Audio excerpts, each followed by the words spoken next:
Hello guys! Welcome to my channel. It's me again, Irene. So, happy November guys! It's officially winter here in Finland.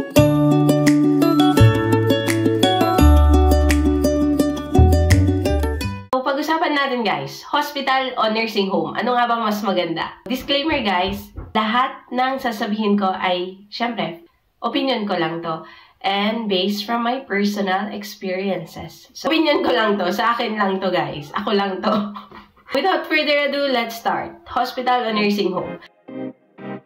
So, depende yan. Maraming depende yan. Maraming factors ang nakaka-affect. Depende yan sa priority mo. Depende yan sa priority ng isang tao. Depende yan sa current life situation mo. Kung may maliliit kang anak or kung single ka. Depende yan sa personal preference mo, syempre. And depende yan sa current workplace mo. So, kung okay naman sa current workplace mo, why not? Dun ka na. Yun. Maraming mga pwedeng maka-affect na factors. Yun.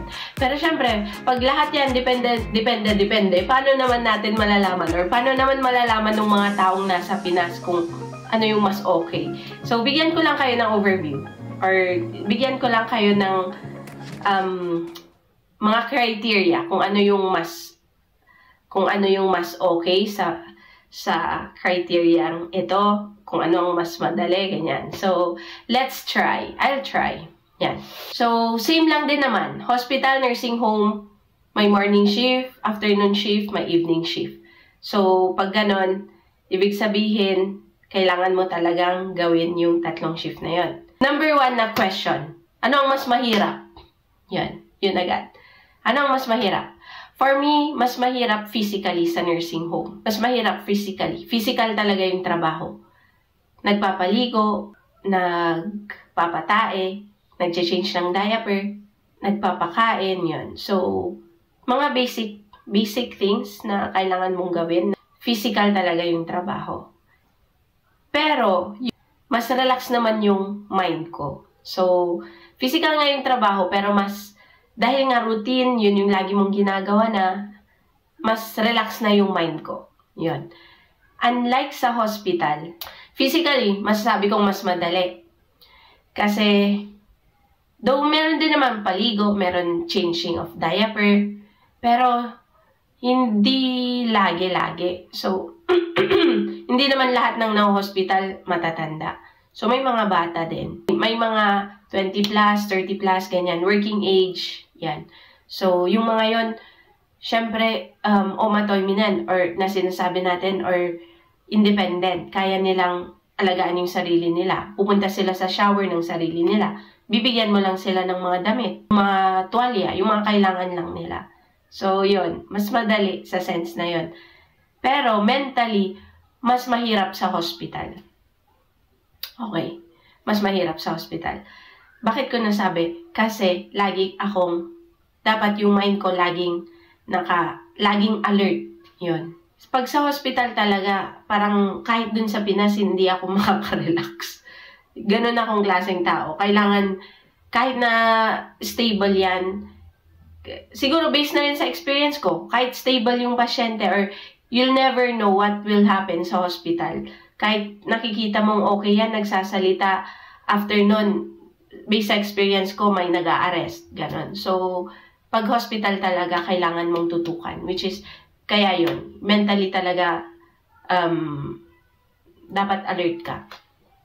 Yun. So, anong mas mahirap? Physically, mas mahirap sa nursing home. Mentally, mas mahirap sa hospital. Number 2. Alin ang mas mataas ang sweldo?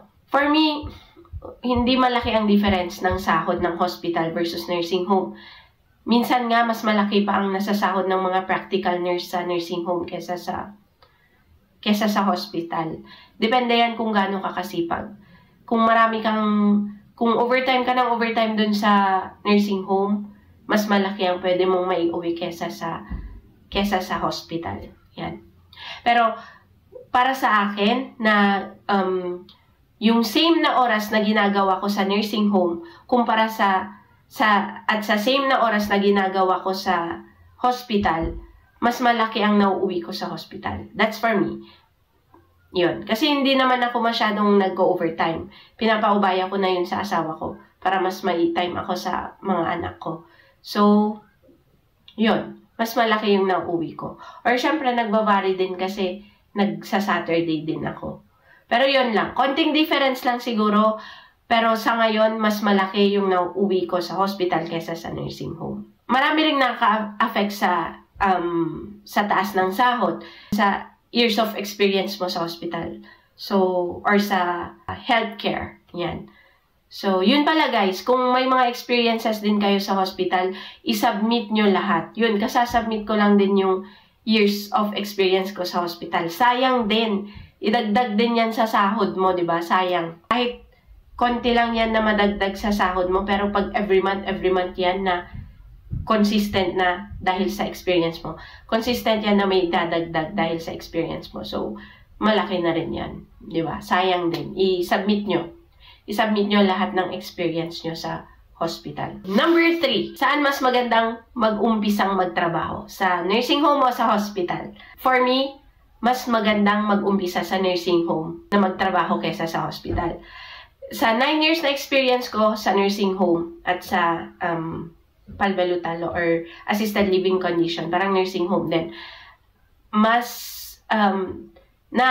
naaral ko yung culture nila ng dahan-dahan. So, unlike dito sa hospital, kailangan mo ng very demanding very demanding. So, siguro, hindi ko pinagsisisihan na nag-start talaga ako sa nursing home. Kasi marami akong natutunan. And sa level ng language ko nung dumating ako dito, kailangan ko talagang hasain pa. Though hindi naman masyadong gumaling nan talaga. Pero kailangan mong hasain muna talaga yung language. Tapos yung ma-orient ka sa culture nila and practices. For me, bago mag-hospital. Though marami ring nakagawa na hospital agad. Pero sa tingin ko, nagde-demand yan ng sobrang aral talaga. Kailangan mong aralin. Fast track, kumbaga, shortcut na yan para sa akin. Yun. Pero may mga nakagawa, maraming nakagawa. That means it's not impossible. So, go lang. Kung gusto mo mag-start sa hospital, kaya mo naman. Bata ka naman, kaya naman ng utak mo, why not go? But that's just for me. For me, mas safe na unti-unti dun sa nursing home din, dun sa hospital. Ito, sa language, feeling ko hindi ako masyadong ginajudge ng mga matatanda. Kasi nga, dahil nga sa, hindi naman sa nagte-take advantage ako sa kondisyon nila. Pero, di ba, dahil nga sa may Alzheimer sila and, yun, minsan confused sila, nakalimot sila sa mga bagay-bagay. Parang, mas madali akong makapag-open up na magsalita, mag-practice lang, go, mag-practice lang ng salita sa kanila. Very comfortable ako. Unlike dun sa hospital, na ang kausap ko na ay yung mga working age, na mga professional, may mga pasyente kaming police, mga businessman, ganyan. So, I just feel like I have to talk professionally also. So, feeling ko kailangan ko din talagang yung finish ko, hindi yung barok na. Feeling ko kailangan ko din na act as a nurse and yung level ng Finnish language ko, feeling ko dapat yung professional level din. Kaya yun, kaya ako yun nasabi. Pero nagbabari naman yan bawat tao. Meron din naman yung gusto nang mag-umpisa sa hospital agad. Why not? Pwede ka rin mag-umpisa agad dun sa hospital para dun ka na matuto. Dun ka na matuto ng culture nila, ma-enhance na ng mabilisan yung language mo. Why not? That's your choice. Number 4, workmates. Ito. So, hospital versus nursing home. Ang napansin ko sa hospital, yung mga katrabaho ay talagang professional. Professional in a sense na may work ethics, lahat nagtatrabaho, walang tatamad-tamad. So, yun yung napansin ko. Number 5, benefits. Sa tingin ko, same lang ang benefits or halos same lang ang benefits ng hospital at nursing home. Meron silang binibigay ng both e-PASI na kung saan yun yung pwede mong gamitin na pambayad sa pag-gym mo, sa bus, massage, hobbies, para sa well-being mo. So, may binibigay din sa hospital at meron din sa nursing home. So, that's it.